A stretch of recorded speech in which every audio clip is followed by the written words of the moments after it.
Ciudadano presidente, ciudadanos legisladores, invitados. Ha concluido un gobierno espurio y comienza la pesadilla de la imposición y la ilegitimidad. Una palabra resume lo que hoy, 1 de diciembre del 2012, se inicia en el país: la restauración, la vuelta al pasado, el regreso en U. La etapa que hoy se inicia en el país está lejos, muy lejos del ánima nacional que despertó el movimiento de independencia de 1810. El despertar cívico del movimiento de reforma liberal encabezado por Juárez, o de la fuerza social que moldeó a la revolución de 1910. Todo lo contrario, esta farsa de toma de posición decembrina es fiel réplica de aquella de diciembre de 1829, donde un triunvirato conservador formado por Pedro Vélez, Luis Quintanar y Lucas Alamán asume el control del gobierno, o aquella de 1853, donde López de Santana es proclamado Su Alteza Serenísima y es ungido presidente por 11ª ocasión, o aquel día decembrino de 1876, donde Porfirio Díaz asume de facto por primera vez la presidencia de México, perpetuándose en ella más de 3 décadas. Lo que hoy se respira en el país es regresión, reversión, involución. Este primer evento político es ilustrativo y premonitorio. Hay un estado de sitio a la sede del Poder Legislativo. Es vejatorio para los legisladores e insultante para la ciudadanía tener que cruzar 16 puestos de control, rodear 20 kilómetros de vallas de acero, caminar hasta 3 kilómetros para llegar a la casa, a la escuela o al trabajo, y sortear miles de pares de botas militares y paramilitares. La sede del Congreso de la Unión convertida en un vulgar cuartel de gendarmería.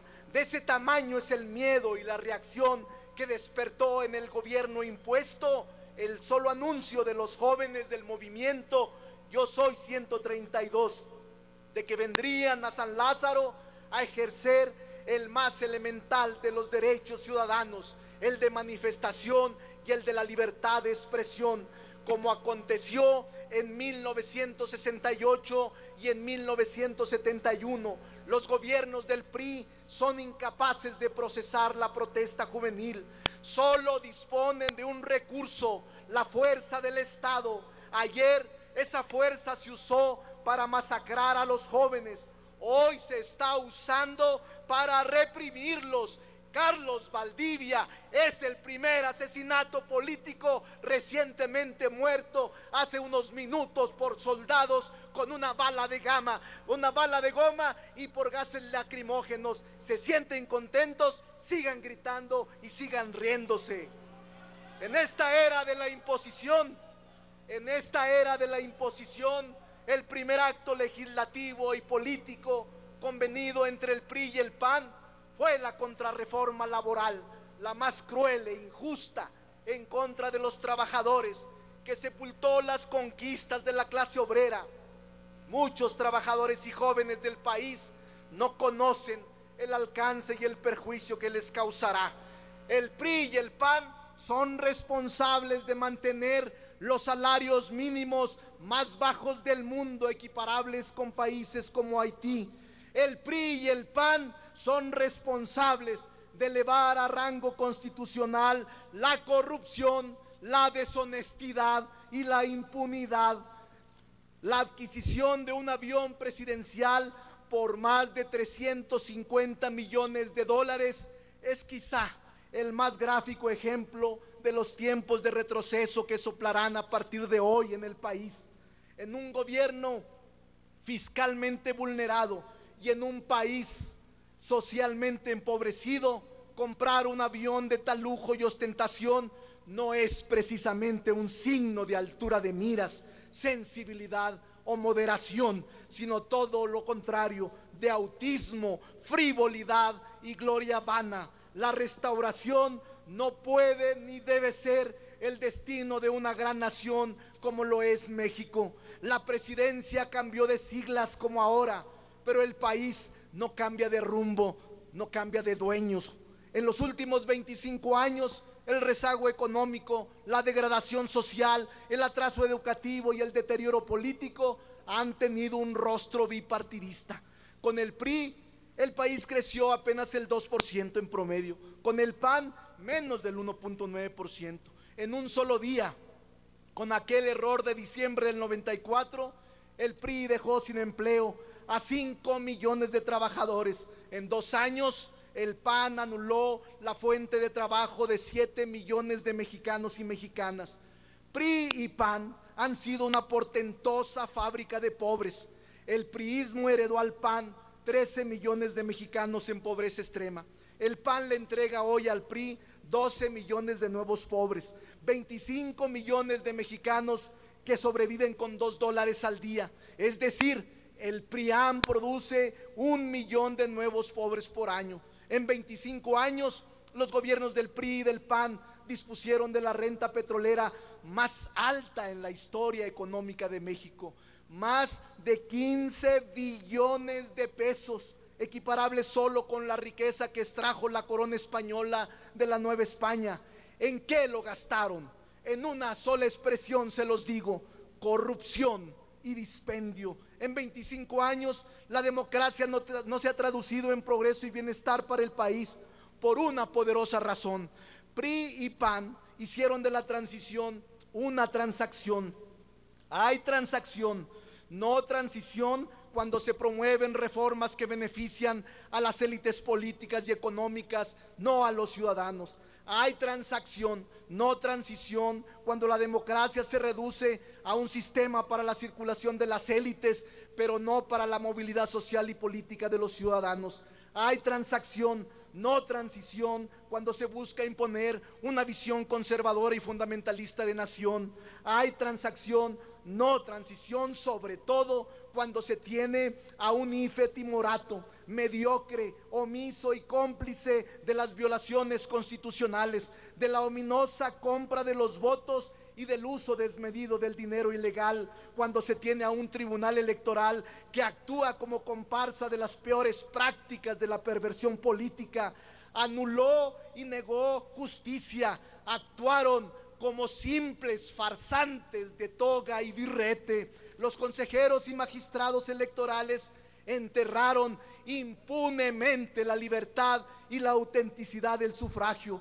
Fueron actores de la más grande simulación democrática, pero lo más grave, elevaron a rango constitucional la compra del voto, el uso ruin de la miseria y la pobreza para obtener votos, el uso ilegal e ilimitado del dinero, la intervención grotesca de los poderes fácticos y la subasta de cargos en razón del dinero y bajo el poder.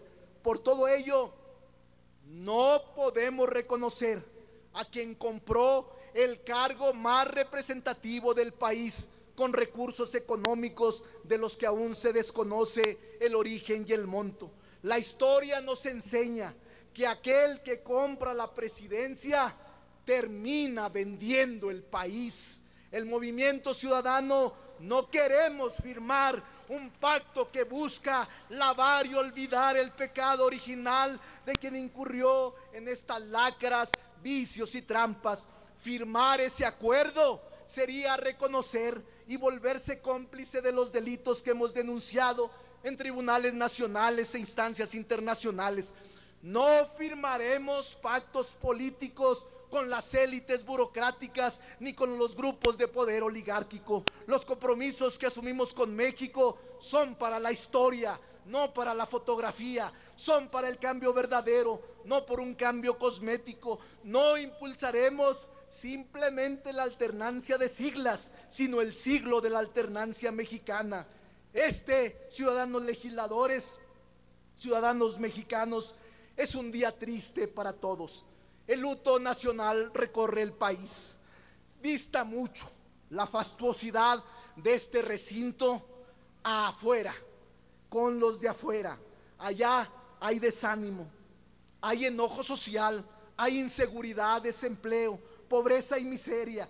Riñe con la comodidad de las curules, riñe con sus trajes bien cortados que lo único que saben hacer es chiflar y gritar. Riñe con sus emolumentos económicos que son bien pagados. Nosotros seguiremos luchando hasta lograr el objetivo superior de la transformación del país. Seguiremos señalando con razón y argumentos que la justicia en México se vende al mejor postor, que los ministros, consejeros y magistrados son nombrados por cuota política, despreciando la honestidad y talento de jueces y académicos rectos, que es una justicia putrefacta la que ustedes encabezan. Seguiremos elevando la voz contra este régimen de oprobio, corrupción, inmoralidad y caducidad.